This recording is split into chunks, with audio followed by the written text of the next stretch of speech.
کیا آپ جانتے ہیں کہ آپ اور ہم تنہائی میں بھی اکیلے نہیں ہوتے؟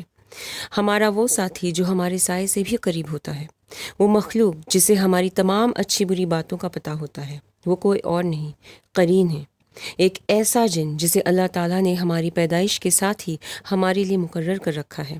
اس کا ذکر اللہ تعالیٰ نے قرآن میں بھی کیا ہے۔ ہمارا مزاج، ہماری آئیڈیاز، ہماری پلاننگز، وہ ہر چیز سے واقف ہوتا ہے۔ صحیح مسلم کی اس حدیث کے مطابق نبی صلی اللہ علیہ وسلم نے کہا کہ ایسا کوئی شخص نہیں اس دنیا میں جس کے ساتھ اس کا قرین نہ جڑا ہو۔ تو صحابہ نے پوچھا، کیا آپ کے ساتھ بھی یا رسول اللہ؟ تو انہوں نے کہا، ہاں میرے ساتھ بھی، لیکن اللہ کی مدد سے اب وہ میرا فرما بردار ہو گیا ہے۔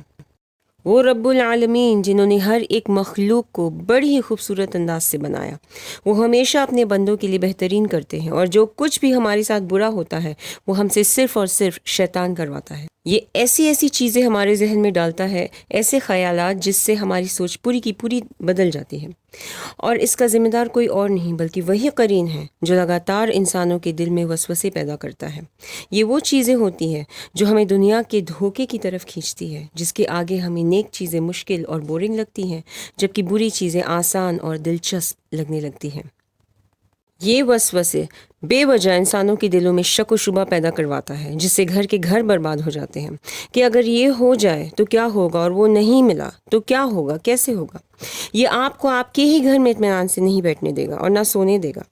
نتیجتاً زیادہ سوچنے کی وجہ سے آپ اینزائٹی اور ڈپریشن کا شکار ہو جاتے ہیں، اور کبھی کبھی تو یہ آپ سے برے کاموں کو کرنے پر بھی اکساتا ہے۔ اس میں کوئی شک نہیں کہ قرین ہمارا ہمزاد ہے اور ہم اس سے بھاگ نہیں سکتے۔ یہ موت آنے تک ایک بندے کا ساتھی بنا رہتا ہے۔ تو ہم کس طرح سے اب ایسی وسوسوں سے بچیں اور اپنی حفاظت کریں؟ بس ایک، اللہ پر توکل۔ وہ سارے اذکار اور دعائیں جو ہمیں قرآن اور حدیث کی روشنی سے ملتی ہیں، وہ کوئی مذاق نہیں ہے۔ انہیں بے وجہ پڑھنے کو نہیں کہا گیا ہے۔ سونے سے پہلے کی دعا، جاگنے کی دعا، سواری پر بیٹھنے کی دعا، واش روم جانے کی اور نکلنے کی دعا، کھانے کی دعا، سونے اور جاگنے کی، اور کئی اور دعائیں۔ اس کے علاوہ وہ سارے آداب جو ہمیں نبی صلی اللہ علیہ وسلم نے بتایا، ساری کی ساری چیزیں انٹر کنیکٹڈ ہے۔ اگر آپ اس پہ غور کریں تو آپ کو پتہ چلے گا کہ یہ ایک دوسرے سے جڑی ہوئی ہیں، جو اشارہ کرتی ہیں صرف ایک طرف، اور وہ ہے شیطان مردود، وہ جس نے اللہ تعالیٰ سے مہلت مانگی آدم کی اولاد کو برباد کرنے کے لیے اور جہنم کی راہ میں لے جانے کی۔ وہ کیسے ہمارا خیرخواہ ہو سکتا ہے؟ تو جس اللہ نے شیطان کی التجا رد نہیں کی تو ہماری کیوں کرے؟ یہ توکل ہی ہے جو ہمیں ہر بری سے بری اور دلکش وسوسوں سے حفاظت کرتا ہے۔ فورٹریس آف دا مسلم یا حصن المسلم میں ہر اوقات کے لیے دعائیں دی گئی ہیں جو ہمیں شیطانی وسوسوں کی جھانسے میں پڑنے سے روکتا ہے۔